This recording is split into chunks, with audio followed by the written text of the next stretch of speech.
నమస్కారం గురుగారు. మహాదేవ. గురుగారు, పూజ గదిలో వెండి విగ్రహాలు పెట్టి పూజించొచ్చా? దాని గురించి వివరించండి. సంతోషంగా తల్లి. అద్భుతంగా పూజ గదిలో వెండి విగ్రహాలు, ఇత్తడి విగ్రహాలు, రాగి విగ్రహాలు, బంగారపు విగ్రహాలను కూడా పెట్టి పూజించవచ్చు. కాకపోతే మనకు శాస్త్రంలో కూడా ఒక చిన్న విషయం ఉంది తల్లి. దైవానికి రజితం పనికి రాదు అనేది మనకు శాస్త్రంలోనే ఉంది. మంత్ర విధిలోనే. దేంట్లో ధర్మసింధు అనే పుస్తకంలో రజితం దైవాహ నాస్తి పితృపక్షయే పితృఉత్తమం అంటే ఈ వెండి అనేది ఎక్కువగా మన ఇంట్లో ఎవరైనా చనిపోయిన వాళ్ళు ఉంటారు, పిండ ప్రధానాలు గావిస్తారు, అప్పుడు వారి చేతికి పవిత్ర అని పెడతారు. దాంట్లో వెండి పవిత్రలు అనేది పెట్టేది తల్లి. కేవలం వాటికే మాత్రం వెండి వాడాలి, పూజ గదిలో వాడకూడదు. అసలు పూజకు సంబంధించిన వాటిల్లో వెండి అనేటువంటిది సెకండరీ, ప్రథమం కాదు. అసలైతే శ్రేష్టమేంటిదయ్యా అంటే పంచలోహాలు కానివ్వండి, ఇత్తడి కానివ్వండి ఉంటే ఎటువంటి ప్రాబ్లం లేదు. ఇప్పుడు రాను ఏంటి అవుతున్నది అని అంటే వెండిలో కూడా విగ్రహాలు తయారవుతున్నాయి, వెండిలో విగ్రహాలు పూజింపడం కూడా జరుగుతూ ఉంటుంది. పూర్వం చూడమ్మ, ఎక్కువగా దేవాలయంలో పంచలోహాల విగ్రహాలు మాత్రమే ఉండేది, లేదా బంగారపు విగ్రహాలు ఉండేవి. అవునా? కాకపోతే సిల్వర్ కూడా కొంచెం పెరిగేసరికి సిల్వర్తో ఆభరణాలు చేయించడం, ఇవ్వడం, అలా సిల్వర్ ఫోటోలు కూడా ఈ మధ్య ఫొటోస్ కూడా వస్తూ ఉన్నాయి. విగ్రహాలు అవన్నీ తయారు చేయడము ఇస్తున్నారు, మంచిదే, కాదనట్లేదు. కానీ వాటికి పూజాధికాలు చాలా తక్కువగా గావిస్తూ ఉంటారు. గురుగారు, ఇప్పుడు విగ్రహాలు కానీ లేకపోతే స్ఫటికలింగం కానీ ఇలాంటివి ఉన్నప్పుడు ఖచ్చితంగా రెగ్యులర్గా పూజ చేయాలి అంటారు. ఒకవేళ చేయకపోతే మనకి దోషం తగులుతుంది అంటారు. అది ఎంతవరకు నిజం? విగ్రహాలు ఉంటే ఖచ్చితంగా ప్రతిరోజు నిత్య పూజలు గావించి నైవేద్యము పెట్టేసి ఉంచాలి. నీవు ఎప్పుడైతే నైవేద్యం పెట్టలేదో విగ్రహాలలో నీకు బాగా అన్నం తినాలనిపిస్తుంటే దాని మొదలు ఏమంటావు నువ్వు? నాకు బాగా ఆకలి వేస్తుంది అని అంటావు. అవునా? మీ అమ్మకు ఒకవేళ వంట తయారవ్వలేదు, నువ్వు ఎంతసేపు అరుస్తావు ఆకలి అని? కాసేపు చూసి అడుగుతానే ఉంటాం. ఎన్నిసార్లు గోర్లు చేస్తావు? ఏమైందే నాకు ఆకలి వేస్తుంది, ఏమైందే నాకు ఆకలి వేస్తుంది, ఏమైందే నాకు, ఒక 10 సార్లు అయినా వల్లిస్తావు. అవునా? ఇక్కడ కూడా విగ్రహాలకు మనం ఎప్పుడైతే నైవేద్యం పెట్టమో ఆకలి ఆకలి అని అరుస్తూ ఉంటుంది. ఆకలి ఆకలి అని అరుస్తూ ఉంటే ఆ అరుపు అనేది మన ఇంటికి వ్యాపిస్తుంది. మన ఇంట్లో వ్యాపించి మనం చేసే ప్రతి ఒక్క పనికి ఆటంకం పడుతుంది. ఆ కేవలము ఆకలి అనే అరుపే. అంటే ప్రతిరోజు ఖచ్చితంగా నైవేద్యం పెట్టాలి. నైవేద్యంలో కూడా అది కూడా ఏదో పండు ఫలమో కాదు. నువ్వే ఒక అరటిపండు ఉన్నది తల్లి, అరటిపండు తిన్నావు, తిన్నాక మళ్ళీ నీకు ఆకలి కాకుండా ఉందా? ఆకలి వేస్తున్నా, ఏం చేస్తున్నావు? మంచిగా వంట వండుకునే భోజనం చేస్తున్నా, అన్నం చపాతీ కూర తింటున్నా. చపాతీ అన్నము కూర. ఇంకా మామూలుగా పండుగలో ఫెస్టివల్ ఆదివారం వచ్చిందంటే ఇంత పెద్ద ముక్కలు రావాలి, నోట్లో తినేసేయాలి. అవునా? అవును గురుగారు. భగవత్పాదులు కూడా అంతే రతల్లి. పండ్లతో సరిపెట్టుకోవడం కాదు, కనీసం ఒక్క పూట ఇంత వండిన అన్నము ఇంత పళ్ళెంలో వేసి పాలు, పెరుగు, పంచదార, నెయ్యి, వండుకున్న కూరగాయలు అక్కడ పెట్టి ఆయన దగ్గర నివేదన పెడితే సరిపోతుంది కదా. అలా చేయని పక్షంలో అట్లీస్ట్ మీరు వండుకున్నంత కొంచెం దేవుడికి నైవేద్యంగా పెట్టైనా తినొచ్చు అంటారు. తినొచ్చు తల్లి. మరలా ఇంకో విషయం చెప్తా. దేవుడికి నివేదన పెట్టిన తర్వాత దేవాలయంలో ప్రసాదము దక్కని వాళ్ళు ఈ ప్రసాదం దక్కుతుంది కదా. నీ ఇంట్లో ఉండే భగవత్పాదుడి యొక్క ప్రసాదమే నీ ఇంట్లో దక్కుతున్నప్పుడు అంతకంటే మించింది ఏముంది? అవును గురుగారు.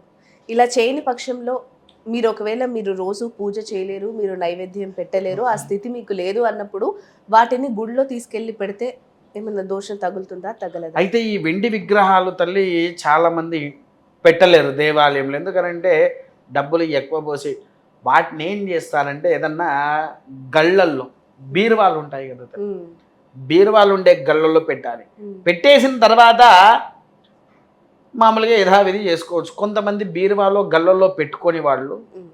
అట్కలో ఒక పాత్ర సపరేట్గా కొనుక్కొని ఉమ్. ఆ పాత్రలో విగ్రహాలు పెట్టి బియ్యం నిండుగా పోసేయాలి. ఉమ్. ఇంట్లో ఏదైనా పుణ్య కార్యక్రమం ఆచరించేటప్పుడు అంటే గృహప్రవేశమే కానివ్వండి, లేకపోతే హోమాలు కానివ్వండి, ఏదో ఒక పూజ ఖచ్చితంగా చేసుకుంటారు. కనీసం నవగ్రహ శాంతి అయినా ఇంట్లో చేసుకుంటారు. అట్టి నక్షత్ర దోషాల్లో ఉన్నప్పుడు ఈ విగ్రహాలను ఒక్కసారి బయటికి తీసి అభిషేకాన్ని ఆచరించినటువంటి ఇళ్ళు. ఎందుకనంటే మంత్రం చెప్పేటువంటి వాడు సద్బ్రాహ్మణుడు అక్కడికి వచ్చాడు కాబట్టి దానికి అభిషేకాధికాలు గావించి పండ్లు, ఫలాలు, నారికేలాలు అన్నీ కలిపి వారికి నివేదన పెట్టిస్తారు.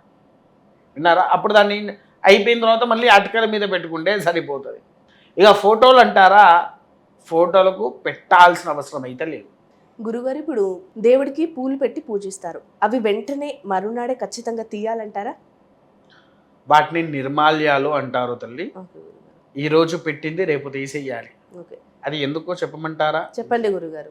ఈరోజు మనం వేసుకున్న వస్త్రాలు రేపు వేస్తామా? లేదు గురుగారు. ఎందుకు వేయట్లేదు? మళ్ళీ అవి ఉతికాకే వేసుకోవాలి, ఎందుకంటే వాడాం కాబట్టి.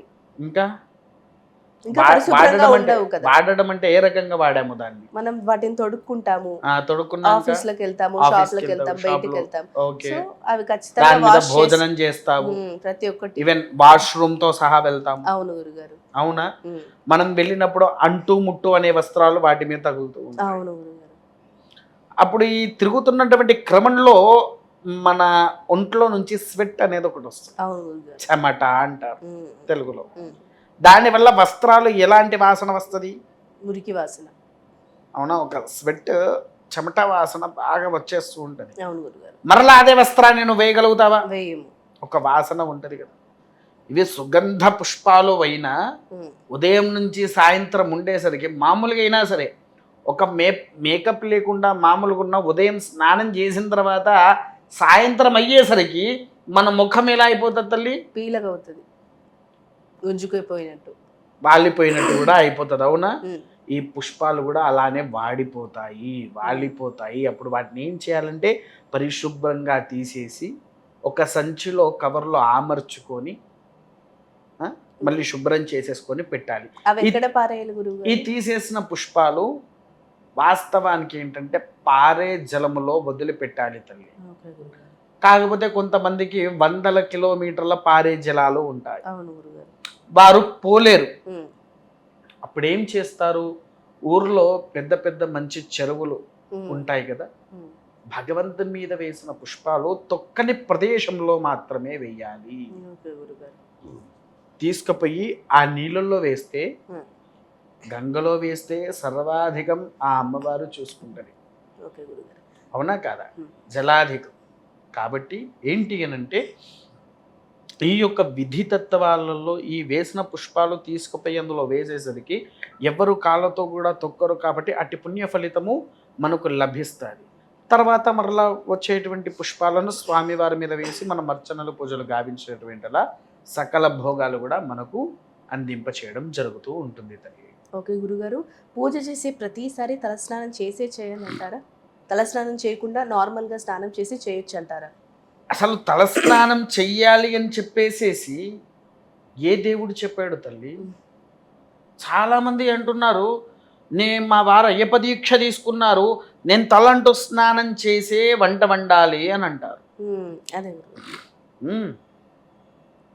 తల స్నానం చేస్తే ఎప్పుడు ఆడవారికి సంబంధించినటువంటి కొన్ని వ్రతాలు ఉంటాయి.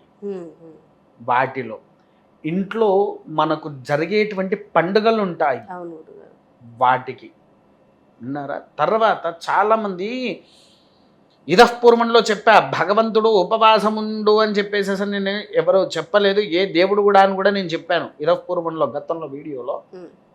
ఇప్పుడు చెప్పేది ఏంటంటే ఉపవాసము చేసిన వారు తెల్లవారంగానే లేచి మాడ పెట్టి తలంటు స్నానం చెయ్యాలి. ఎందుకో తెలుసా తల్లి? ఉపవాసం అనేటువంటిది దోషం. ఉపవాసం అనేటువంటిది దోషం. విన్నారా?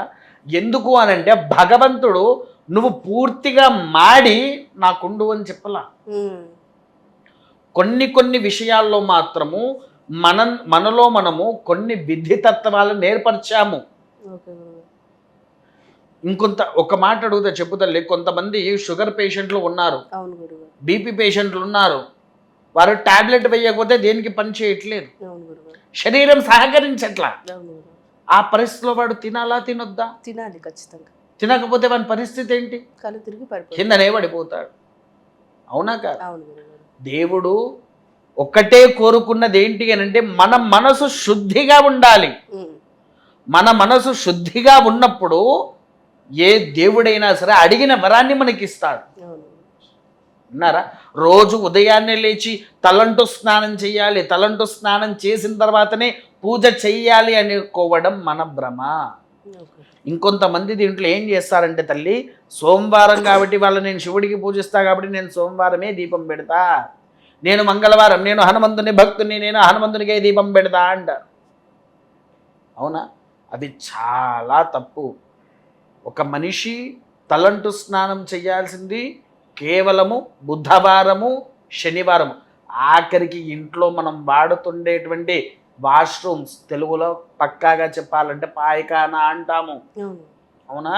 అవి కూడా శుభ్రం చేయాలన్నా బుధవారము శనివారమే. ఓకే. మిగిలిన రోజుల్లో అవి శుభ్రపరచడానికి కూడా లేదు. ఇంకొంతమంది శుక్రవారం వచ్చిందంటే శుక్రవారం లక్ష్మీదేవికి చాలా ఇష్టమని ఆడవాళ్ళు తలంటు స్నానం చేసి తెగ సోపులు పెట్టి రుద్దేసి ఇల్లంతా అది చల్లి ఇది చల్లి మొత్తం అంతా తుడిచేసేసి పెడుతూ ఉంటారు. లక్ష్మీదేవి అడుగు కూడా పెట్టరు. ఉమ్. ఎందుకని గురుగారు? లక్ష్మీదేవికి శుక్రవారం ఇష్టం. ఇంట్లో ధూపం వేయమని చెప్పింది కానీ నాకు శుభ్రంగా ఉంచు అని చెప్పలే. కేవలము ఊడ్చి గుమ్మానికి ముందు అలుకు చల్లి ముగ్గు వేయమని చెప్పారు దేవుళ్ళు. ఓకే గురుగారు. అవునా? ఈ బుధ శనివారాలు మాత్రమే ఇల్లు శుభ్రం చేస్తేనే లక్ష్మీదేవి రాగలుగుతుంది. ఓకే గురుగారు. విన్నావా తల్లి?